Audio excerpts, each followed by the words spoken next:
enemies, lovers, fluff, and angst. Fanfiction and shipping used to live in harmony and be a place where canon didn't matter and enemies could become lovers until the antis attacked.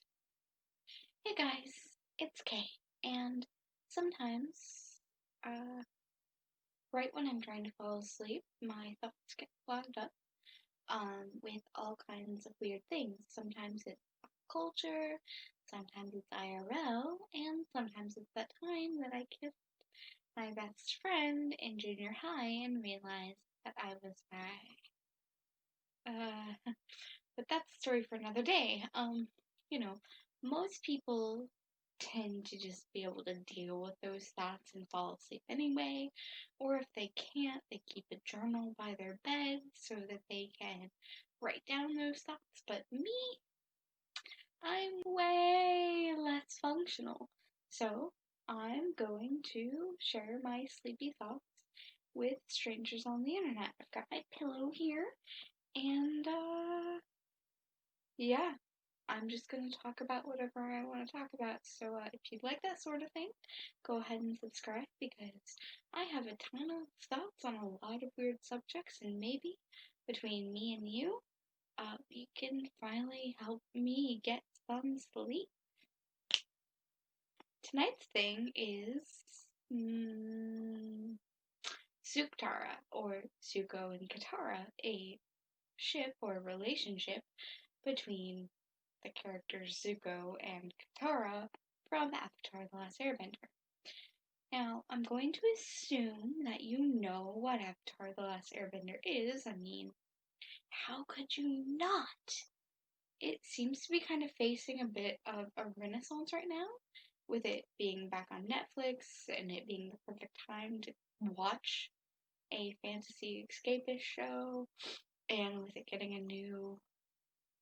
another new live action adaptation. Anyway, this show was pretty much perfect, just the way it was, but hey, some fans want more from it, and that's really where fanfic can come in. Fanfic is a fairly self-explanatory term. It's stories set in the book, TV show, movie, comic, or game that fans then take either the characters or the universe, or characters and universe, and they create a work that is completely their own. So, in the case of Avatar: The Last Airbender, the most popular non-canon ship, in fact, it is the most popular ship in the fandom, even though it's not canon, is the Firebender Prince Zuko and the Waterbender Katara. They have over 3,000 fanfics on AO3, or Archive of Our Own, which is a popular fanfiction website. But of course, like with anything, even with the ship being fairly popular, there are people who are not fans of it. And really, on the surface, that's perfectly fine. You can disagree with the ship for any reason, including just not wanting a show to be bogged down by ships, and that's fine. But some fans of the show, and not the ship, cross a line to the point where they send people hate messages, death threats, suicide bait, rape threats, and doxing. And for the purposes of this video, and any videos I talk about going forth with this kind of subject, those people will be called antis or antis, depending on how you pronounce it. For right now, I want to answer why people ship the ship, how it got so popular, and the top 3 arguments against the ship, so that I do kind of give a fair and rounded out explanation. Let's start first with why people even ship these two together in the first place. And the answer is fairly obvious.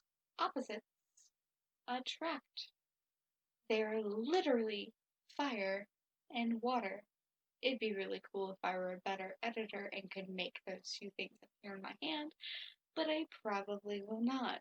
For some reason, the human race is predisposed to think that opposites attract is the end all be all.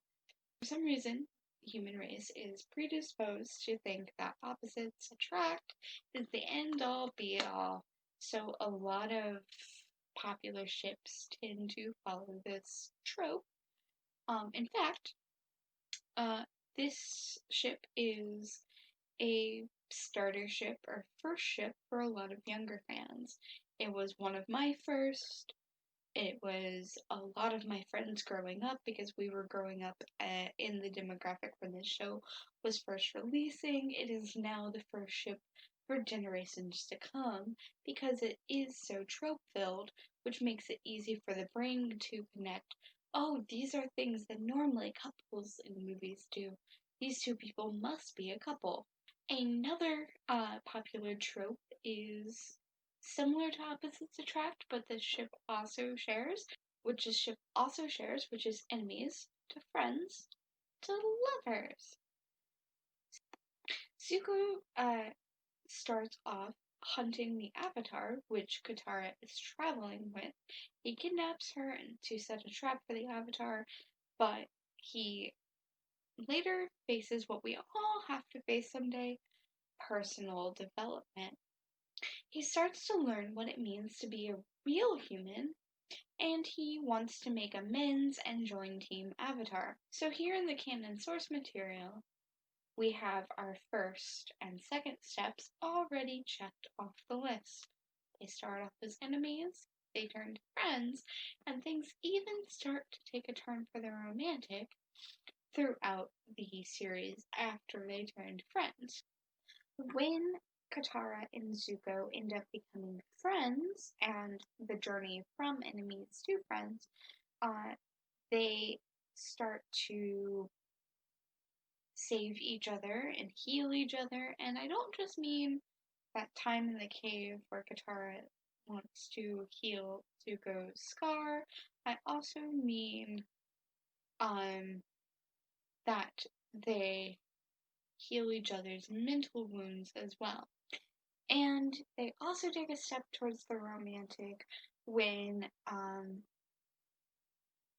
a character later in the series accuses the pair of being a couple, and instead of directly denying that they're a couple, I mean, they do deny it, but their immediate reaction is to blush and stutter and then look away from each other, which, come on, if you were a teenager or are a teenager, that is like textbook behavior for, oh, I don't like them.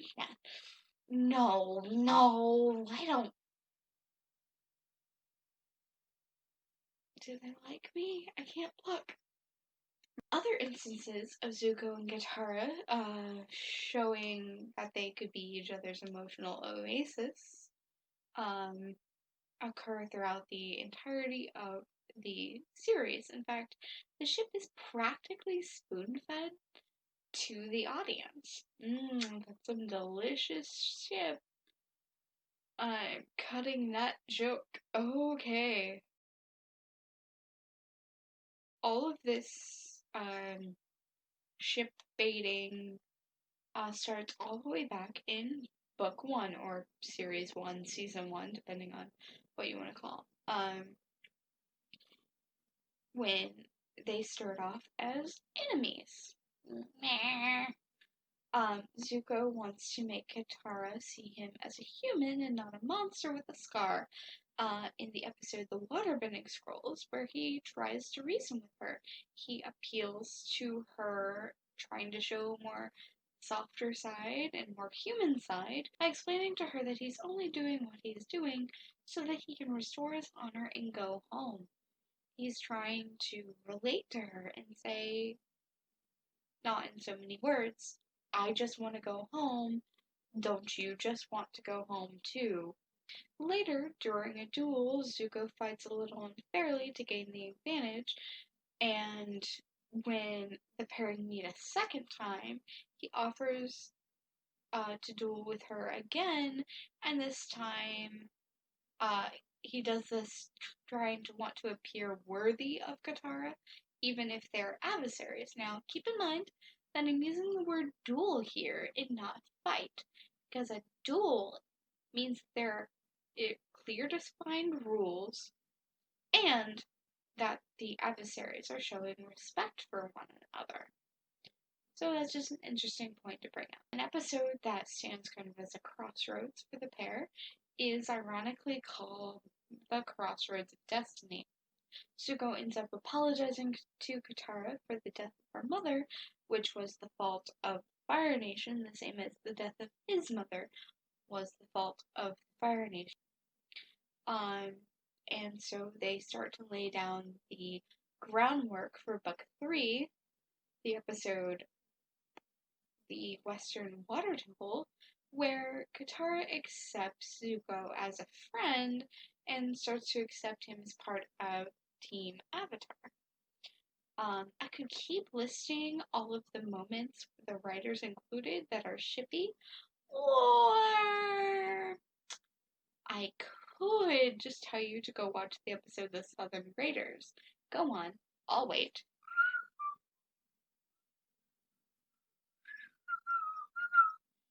You'll be back, soon you'll see. Remember you belong to me. Mm-hmm. Oh, okay, you're back. Good. Did you enjoy your YouTube assigned homework? Alright, so now that you have watched something so pure and so sweet and so good, you can probably see why fans and even the voice actors thought that Zuko and Katara were going to be endgame. And for proof of the actors shipping this as well, look no further than their Twitters. I should link those down below. In fact, Dante Basco, Basco, I hope I'm saying that right. He even said that Zuko and Katara are soulmates. So we've got support from canon and support from the actors. But we haven't really got to the meat of things yet. Why was this ship so popular? From series 1, from book 1, I remember, this is back when we had landline. This is how old I am, yo. So, I remember after, one episode in book 1, I can't remember which one now, it's been a long time, when this show was first airing, I ran and grabbed the house phone and dialed my friend Brandy's number. And I remember being like a kid and being like, Brandy, did you see?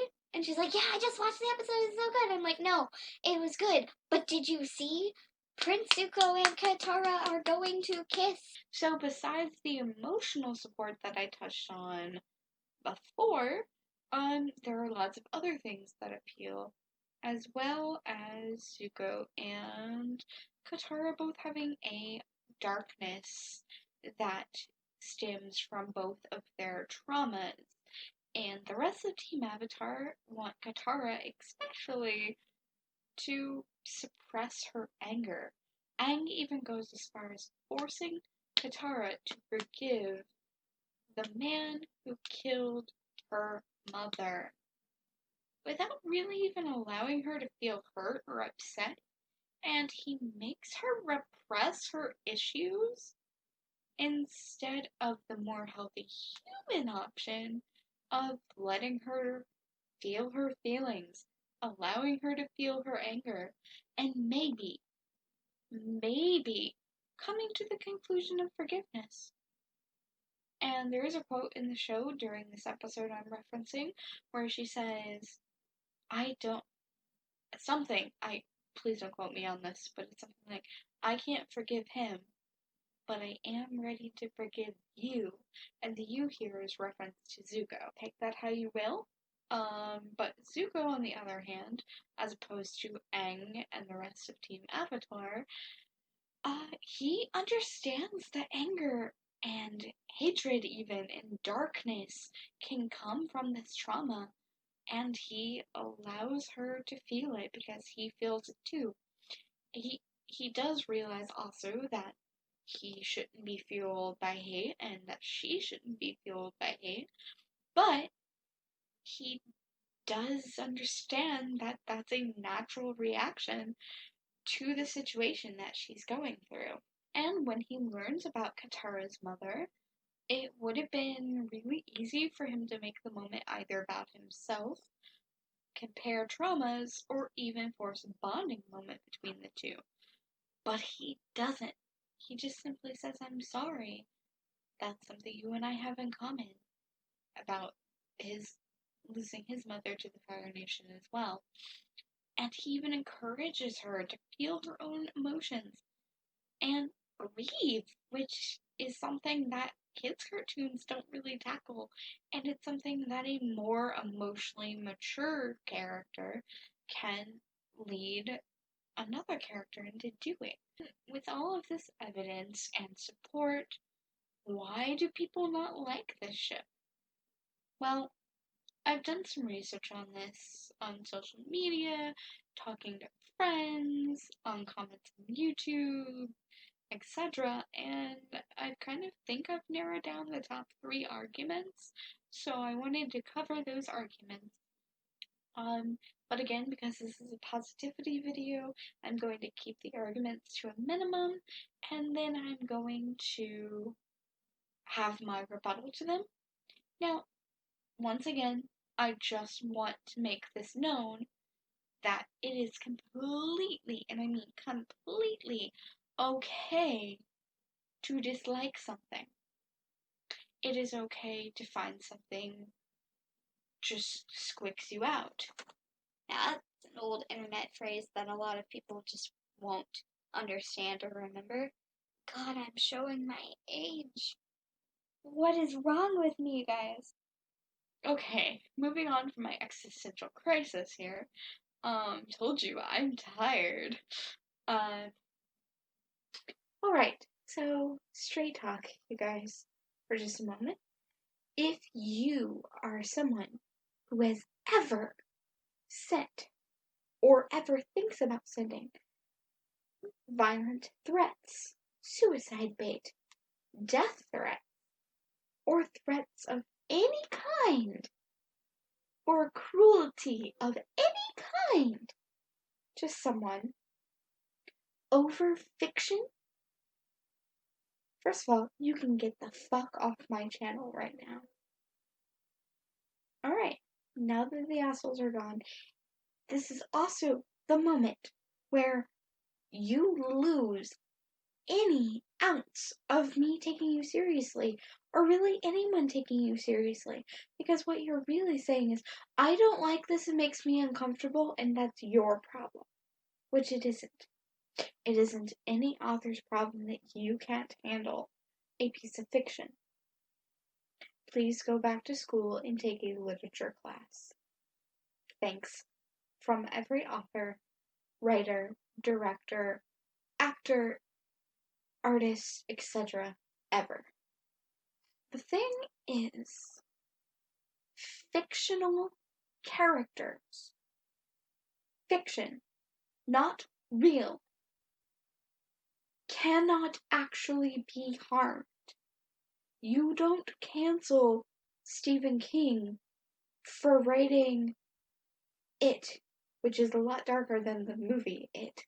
Go read the book, fam. You don't cancel some author for writing horror. You didn't cancel Sir Anthony Hopkins for playing Hannibal Lecter in the Silence of the Lambs film trilogy, which is the only Hannibal Lecter that matters, and all other Hannibal Lecters are not valid. Wanna know why? Because all of that was fiction. It wasn't real. So sending death threats because you're uncomfy about something on the internet is unacceptable. So let's look now at the reasons The top 3 reasons that people think that it's okay to threaten people's lives over fiction for a simple ship from a children's cartoon show, shall we? So the first argument people have that could be valid is Zuko is unavailable because he has a girlfriend. And okay, sure, but canon isn't the law. It's fanfic, baby. We change stuff in fanfic all the time, and that's okay. Even your canon complicit milquetoast fanfic isn't actually canon. So that little one line you change per episode that keeps it completely milquetoast, but you had a zinger you wanted Sokka to say, is still not canon. Sokka never said that joke you made. And that's okay. Suzuko having a girlfriend, it's fanfic, baby! It doesn't matter.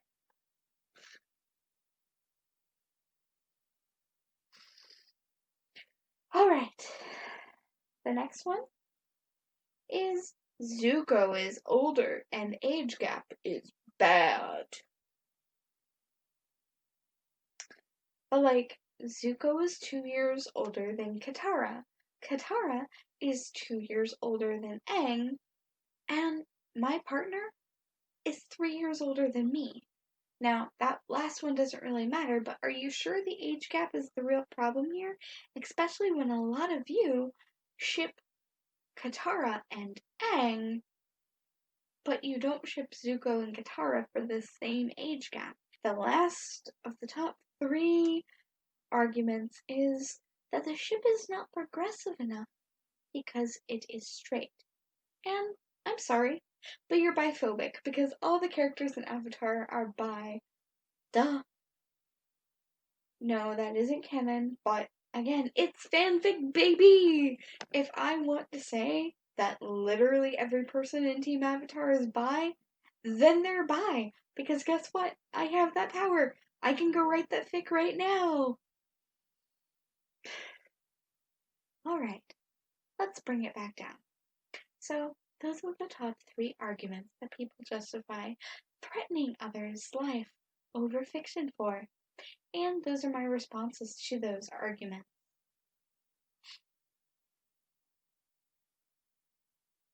Keep in mind that all of this was meant to be humorous, and if you attack me on here or on my social medias or give me negative feedback on this that is hate-filled and not constructive criticism, then I'm literally just going to ignore you. Your pathetic existence, luckily for me, means nothing. But hey, to all of the lovelies out there who agree or simply just enjoyed this video, thank you! And thank you so much for listening to my sleepy thoughts. Avatar The Last Airbender was one of my favorite shows growing up. It wasn't my favorite. That probably goes to Beetlejuice the cartoon, but it was one of my favorite shows growing up. So I have a couple questions for you. First of all, what are your top OTPs? Tell me down below. And what was your favorite cartoon growing up? And hey, if you liked the video, the logical thing would be to give it a like. And while you're down there, you might as well subscribe. Sleep sweet.